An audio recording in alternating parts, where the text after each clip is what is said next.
Hey guys, it's Melanie. Welcome back. I hope your day's off to a fantastic start. Let's have another story time today. So a couple of weeks ago, I shared my very first kind of funny, cringy wedding story. If you missed that video, I will link it either in the cards up above here or in the description box below this video. I do talk a little bit about my background, how I got into doing wedding work in that video, and the different roles that I've played. So if you're kind of curious about my background in the industry, definitely check out that video. Or if you have some more like in-depth questions about how I got into doing this, or you have some video ideas around this topic, definitely leave them in the comments down below. The two stories that I have for you guys today, I am going to do two. They're both kind of a little bit shorter, so I feel like we could just sandwich them into this video. They are also cake-related stories. For whatever reason, the cake at weddings can cause just a ton of drama. The two stories today, one of them, I don't know, it's funny now. It wasn't really funny at the time, but looking back on it now, I'm just like, of course. The other one is like just a little bit mind-blowing, but also just hysterical at the same time. So anyway, please enjoy these cake stories. Yeah, weddings bring out both the worst and the best in people. And in terms of behavior, this is one of the more like bizarre things that I came across. All right, so story number one. Ironically, both of these stories take place at the same venue. This is a venue where like I have done probably more than 60 events just at this one particular venue. I was a preferred vendor with them for years back when I was doing weddings actively. So I was referred out to a lot of their clients, and I love the venue. And it was great because I knew it inside and out, and it's a beautiful place, right? It's out in wine country. Stunning views, absolutely beautiful. Anyway, so this particular event happened in, I think it was either 2011 or 2012. So this particular couple was a little bit older. They were quite well off, and they really poured a lot of money into this particular wedding. It was the second wedding for both of them, and very lovely couple. Probably I would say late 40s, early 50s. And these people were foodies, right? Like they loved this. They used a very specific catering company that actually they had to pay extra money to bring into this venue because they weren't on the preferred vendor list. So like all of the food stuff for this wedding was really important to them, as was their cake. The cake was a very important part, and it was made by like what I would consider like a designer cake maker. Was delicious, looked beautiful, smelled amazing. Like everything about this cake was perfect, right? So it gets delivered. Typically with weddings, they start around like 5:30 in the evening. And we find that especially at this venue, most people would start filtering in around like 4:30 to 5 o'clock. It was kind of out like well into wine country. So some people, you know, would arrive super early because they kind of overestimated the amount of time that it would take to arrive. So we had some people that started pouring in pretty early. I was working on setting up the cake in the downstairs barrel room where they had all the wine barrels. It was this really beautiful like concrete room, nice and cool, perfect for food service, perfect for like dessert displays. You know, it's out of the sun, there's no bugs, perfect space. So these two specific wedding guests come into the barrel room while I am putting up the, like, I guess you could say finishing touches on the dessert table. There were macarons, there were cookies, and then this beautiful like 3-tiered cake. The cake was stunning, you guys. Probably one of the prettiest that I had ever seen.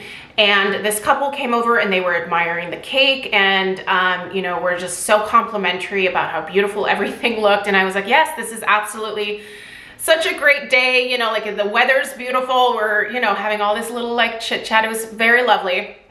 And I still have some stuff to check on outside, so I excuse myself and I walk outside and finish setting up the tables for dinner, you know, placing the candles, fluffing the flowers, all of that kind of stuff. And after doing that, I walk back into the barrel room and I find these two people sitting at one of the bistro tables, and they're enjoying a piece of cake. And I just was like, where'd they get cake from?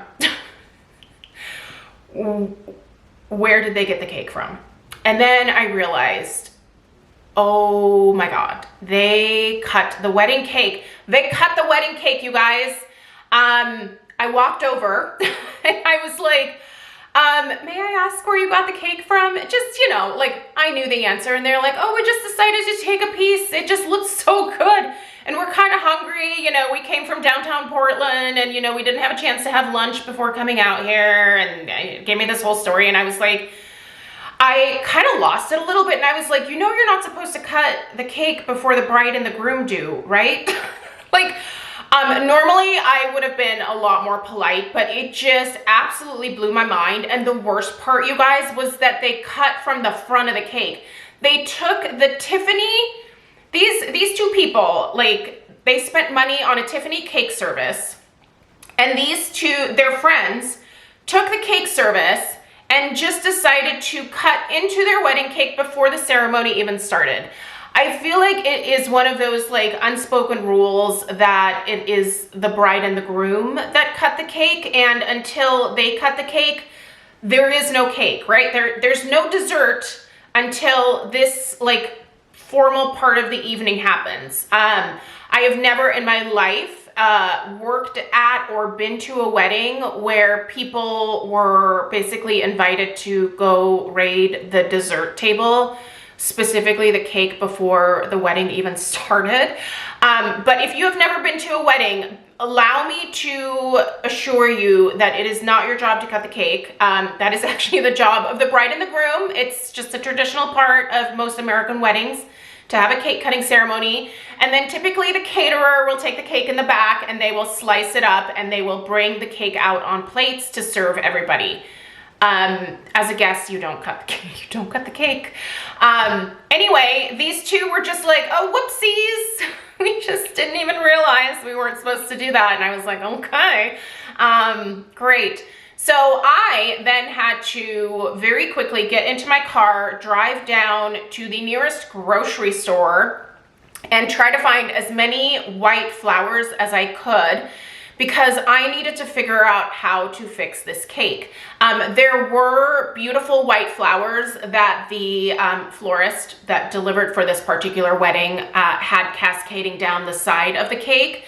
So I tried to find flowers that were very similar. I found some beautiful white roses, and then they also happened to have some white peonies, which I was like, thank God, because peonies are big, right? Take up a lot of space.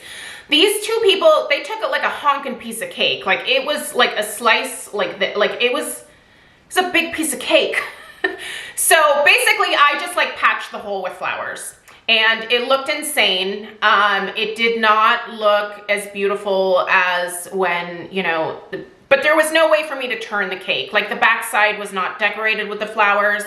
The best thing I could do, since it was on the bottom tier and it was near where the like base of the flowers were cascading down, I was able to just make that part a little bit thicker by sticking flowers into there. But yeah, don't cut the cake before, don't cut the cake at all. It's not your job. Second story, same venue. But this is I think this was in 2013 that this happened. I was again downstairs in this barrel room. This particular person, who I'm actually still friends with to this day, we have kept in touch over all of these years, and she's got like 3 beautiful children now. I love a lot of these people that I watched get married. Like I've had the opportunity to see them like go on and have kids, and it's just like, it's wonderful. But anyway, so this particular client is an interior designer. She planned her wedding it was impeccable, you guys. Every single detail that you could think of was like thought of and executed perfectly. My only job, I did not actually help her with the planning portion of this. I helped her with executing everything at the end. So I came in like a few months before the big day and mostly focused on day of coordination with her. So her big thing was like, here, I literally made a book of how I want this all to look. This woman had pictures. She was so organized. She had pictures of like the different vignettes, how she wanted the dessert table to look, all of this stuff. So I basically made sure that everything looked perfect. This was a dessert bar that had just a ton of different pies, beautifully made fruit pies. Again, there were macarons, there were cupcakes, there were cookies, these just beautiful desserts everywhere, right? And the stunning like masterpiece was supposed to be this 4-tiered cake that was supposed to sit in the middle of the table, and then everything else was kind of coming off to the side on like these beautiful like wood slices and stumps and stuff that she had sourced. It was like a beautiful not winter, but like a forest fairy wonderland type setup. Like think of that type of vibe, right? So I'm down there and I'm just waiting for the cake to arrive. This is the only thing I'm waiting on, is I'm just waiting for this cake. Now with this particular venue, there are 2 routes that you can take up to get to the actual venue. One is a road that is paved, like, you know, just like a regular street. There's also a back way. The back way is what GPS will route you to because it's a quicker route. It's a quicker route up to this venue. It basically goes up the side of the mountain. It is not a paved road. It is filled with potholes, ruts. There are giant boulders like off to the side.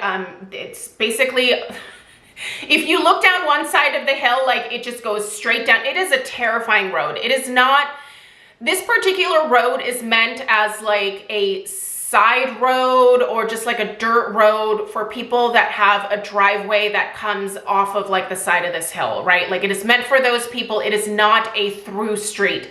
So every time that I worked with vendors at this specific venue, I always made sure that the very first thing that I said, especially to florists, cake people, and caterers, is please do not take insert name of road.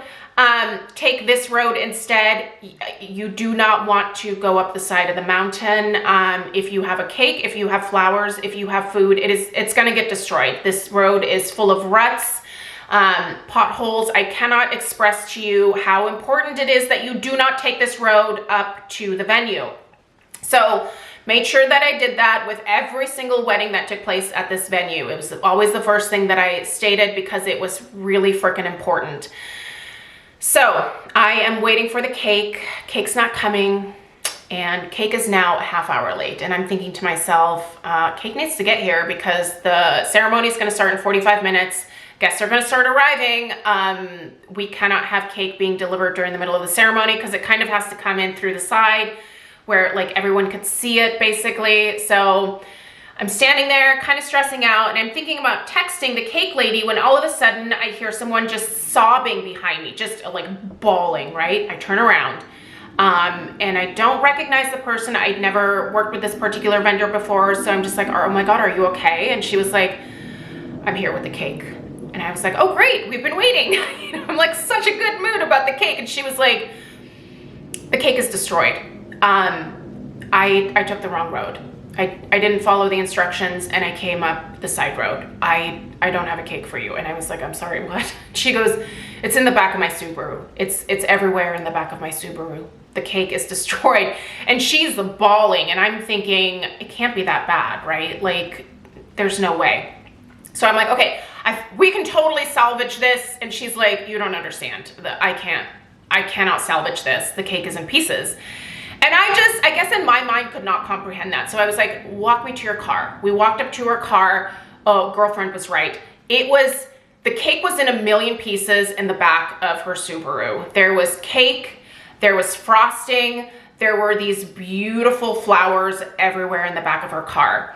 The only thing that mildly survived, and this was only because she was going to place the top when she got to the venue, was the top portion of the cake. Now it had slid into the side of the box that it was in, but it was salvageable. The rest of it, you couldn't. The cake would have been dirty, right? Like, not that the back of her car was filthy or anything, but like, you're not going to eat cake that was like laying on the back of someone's trunk, right? Like there was nothing to salvage here. So I'm like, okay, can you do something with the top of the cake to make it look pretty? I think I can find some extra flowers. She's like, I can't deal with this. I am having a panic attack. I need to go. Tell the bride I will give her a full refund tomorrow. I will refund her 110% of the cost of this cake. I am so sorry. I have to go. And I was like, okay, what? Okay. So I take the cake topper. I let her take off in her Subaru with the cake in the back because, again, there was nothing salvageable. I took it downstairs. Luckily, I had purchased like this Wilton cake knife decorating kit thing from Michael's that I put in my emergency kit. I was able to make the cake topper look okay. It looked silly. I mean, it was on like this huge, massive cake platter because the cake was like this, it's like either 3 or 4 tiers. Like it was a pretty massive cake. And I made it look okay. Normally I would not bother my clients with anything like this because, you know, sometimes you're able to like move things around to where the bride and groom never really notice when you are doing the behind the scenes stuff with the setup. But in this particular case, she was gonna notice that her cake was not the cake that she ordered. So I did go upstairs and I informed her what had happened. She was such a trooper, you guys. She was like, I don't have a cake. And I was like, you don't have a cake. We have the top. You guys can cut the top. It looks okay, but she's gonna refund you. But I don't have a cake. But luckily we have plenty. We had so many pies, we had so many cookies, we had so many cupcakes and macarons. There was more than enough. Like the goal was to actually send everybody home with like desserts as well. So there was more than enough dessert to go around. But she came downstairs, she took a look at the cake that I managed to like whittle together for her. And she was like, okay. All right, is this the only thing that went wrong? And I was like, everything else looks perfect. Like everything is exactly how you wanted it, but just this one thing. And she was like, perfect, it's fine, it's fine. It's fine, I'm gonna get my money back and we have lots of dessert and I'm gonna go get married. And that is also, let this be a lesson to those of you that are getting married in the near future. Please take any of these things that go wrong with just a grain of salt, right? Like you want your day to be beautiful and flawless and perfect, but just expect that things can potentially go wrong and just to go with the flow. And almost more importantly, have someone, if you cannot afford a day of coordinator, have a friend take charge of dealing with anything that happens the day of so that you don't have to deal with situations like that while you're getting ready. You know, just a trusted friend, someone who is organized, someone who you can hand a binder off to and that can maybe help to execute your vision, I think is a really good thing to be able to do. So that's the moral to that story. Have a friend be in charge so that no one is coming to you with the fact that your cake is smashed in the back of their Subaru. And then also just make sure that you are not cutting the cake before the ceremony even starts. Anyway, those are my 2 stories for you guys today. Let me know if you have any funny cake related wedding stories in the comments down below. I have way more of these stories coming up for you guys this summer, so I plan to just sprinkle them in every couple of weeks. Let me know if there's a specific topic. Like if you want dress drama, if you want mother-in-law drama, if you want venue drama, if you want photographer, just whatever kind of drama you can think of, leave the request down below. All right, you guys, I hope you have a great rest of your day and subscribe if you're new, and I'll see you in the next one. Take care. Toodaloo.